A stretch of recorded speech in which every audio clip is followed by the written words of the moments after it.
Ajay Gupta, thank you so much for joining us on ITV Gold. Hope you're doing well. You are joining us from the UK. Absolutely. Thank you for having me. Of course, you are joining us, and we are today talking about a lot of COVID relief efforts that you and your family are doing, but especially with the focus of these efforts on the countries, India and Bangladesh.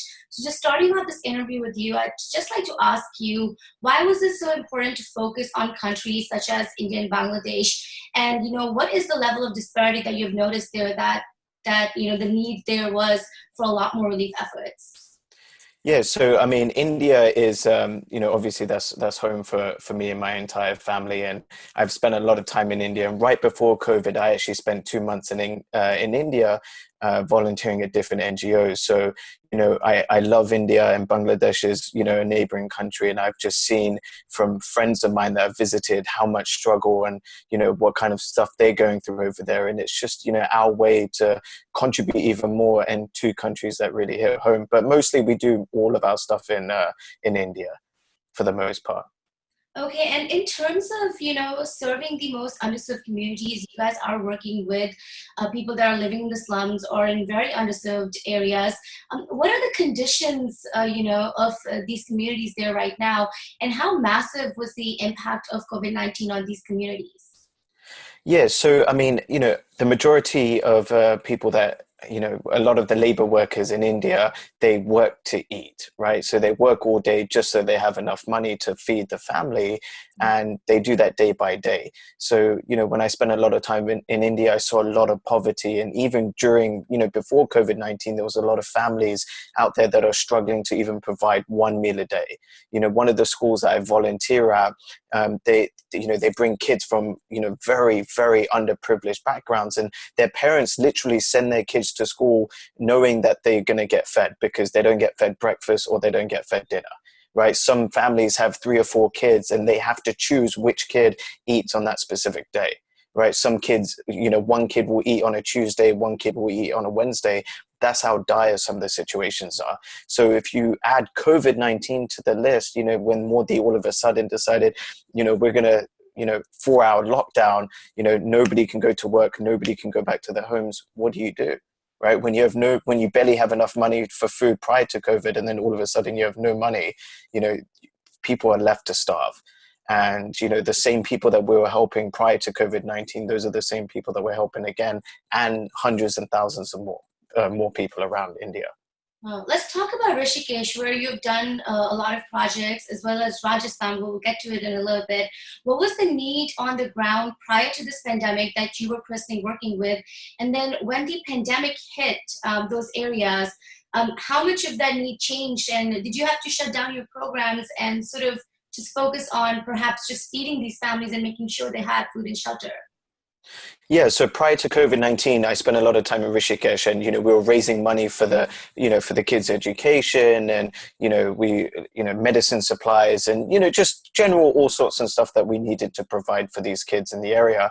But as soon as COVID-19 hit, it's like, okay, we need to stop focusing on, the education. Let's focus on what's the most important: food and shelter, right? So we noticed that there was a lot of families that live under the bridge, and a couple bridges in the Shisham area in Rishikesh.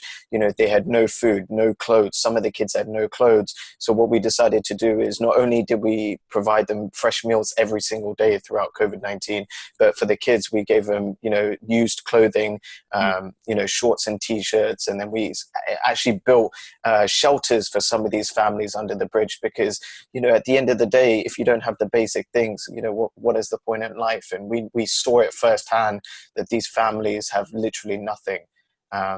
Kids running around 3 and 4 years old with no clothes, no shoes, and a spoon with nothing in it. And, it was our responsibility, it's our duty as human beings to really serve these people. How much money did you have to raise in order to feed all these families? And exactly what was given to them? Are these dry groceries? Are these other meal packages that you're delivering on a daily basis? How is the entire program being run right now?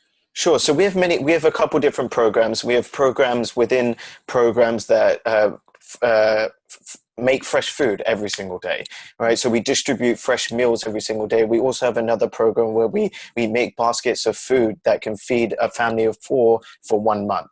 So one of the schools that I was volunteering at, there's 520 kids, all from very underprivileged backgrounds. And so what we did is we created a basket full of food. It had like atta, spices, oil, dal, everything that you need.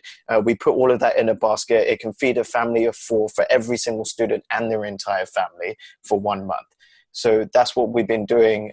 We've been doing it in Delhi. We've been doing it in Rishikesh. We've been doing it in Rajasthan. We've been doing it in Assam, Bangladesh.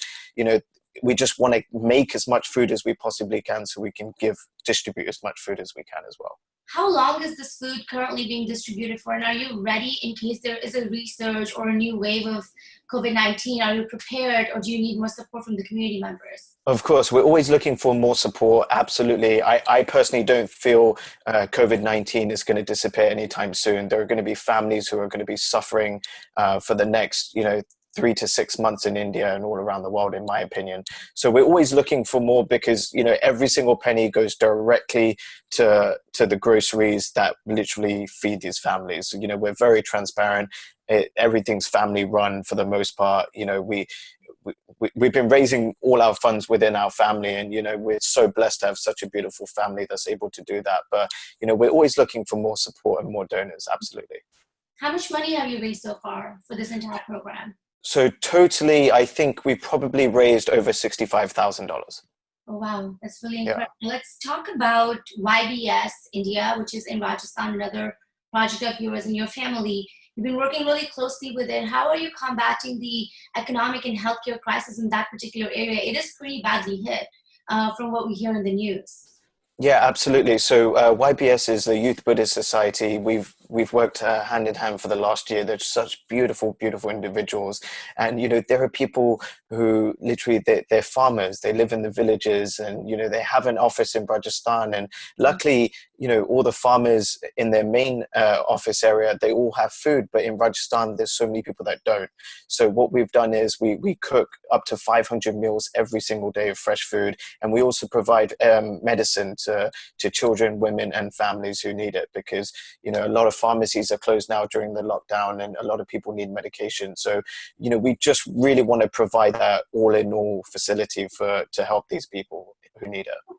Definitely. And, just talking about these children and these families that are being helped, A, are you in touch with some of these families that are being helped back home? And B, my question would be, if you could reflect upon, the condition of these children, what are they saying about being helped, and, how their experience has been? I think that'd be a great perspective for the audience to know. Yeah, absolutely. So, especially with our school in Rishikesh, I'm in touch with a lot of the students because, we've been, I've been coaching them. I've been, guiding them for the last year and a half, and it's been really tough for them. Not only, is there a lot of pressure within the family because, the parents aren't working now and they don't have money, but it's like, they have to look after other members of the family, their extended family. And it is getting very, it's dangerous, it's risky, it's scary, it's putting a lot of pressure on these kids and families all around India. And there's so much uncertainty there. We don't know when it's going to end. Every week, they say it's going to be another week and another week and another week. And unfortunately, India is one of those countries where our healthcare systems are so poor. We don't have many resources, and all it takes is 10 or 15 cases in one area, and it could affect thousands of people. Yes, definitely. And that's something that, we all have to be concerned about in that case. In discussing these COVID relief efforts and the importance of it, what do you foresee as the future for it? When you're looking at these communities, getting out of the pandemic, what should the focus be at that point? We are looking at reopening in certain parts of the world. This could happen. What is your focus in that terms? Yeah, it's bound to happen. I think we just all have to be very safe. It's unfortunate, a country like India, there's just so many people. They have to be extra, extra safe over there because diseases can run, quite rampant very quickly. It's Yeah, I tell all my friends and everybody in India, just be extra, extra, extra careful because, this virus, it doesn't matter who you are, how old you are, where you come from, it can take anybody. Discussing this on a personal level, Ajay, how has this experience been for you in terms of sort of handling all of this crisis and, providing relief and food and shelter, but also personally handling it? Talk to us a little bit about your own experience of COVID-19. Yeah, so I'm in a very unique and amazing opportunity. I spent 2 months in India prior to COVID. I flew back to London for 1 week, and I was supposed to fly back to India. And literally the day I was supposed to fly, they cancelled all flights. So I ended up staying in London. I am taking care of my Dadaji. He's 90 years old, extremely, extremely high risk. And together we've been supporting each other, and we've been supporting thousands of people in India. So it's I would love to be in India right now feeding them, but this is the best I can do from here. And every single day I get pictures and videos of all the families and children that we touch, and it's just so beautiful to see. So it juices me every single day to see this.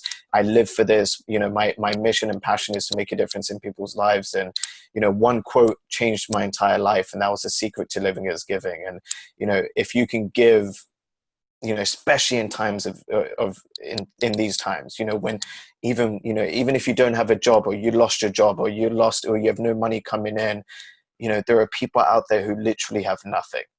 And if you can give in these times, give with the intention of not getting anything in return, life will always,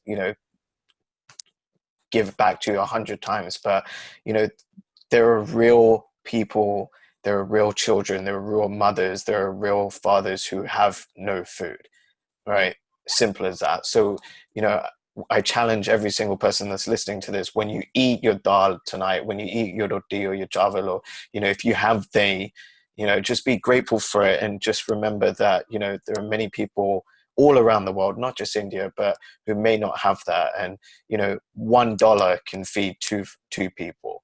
Truly, it only costs 50 cents, sometimes 30 cents. So, yeah. Definitely.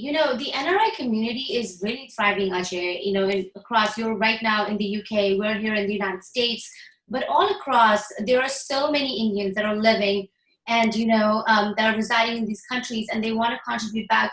What's the message out for them? And how important do you think it is for, our own community here, which is living outside of India, to sort of give back to India when the time is so tough?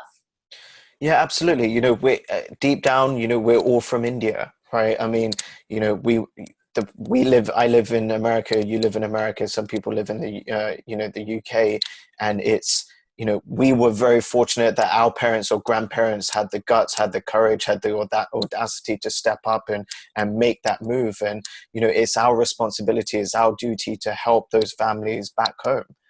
Just because we're on the other side of the pond doesn't mean we have to forget that. And, as NRIs, we have to stick together. We have to help our people.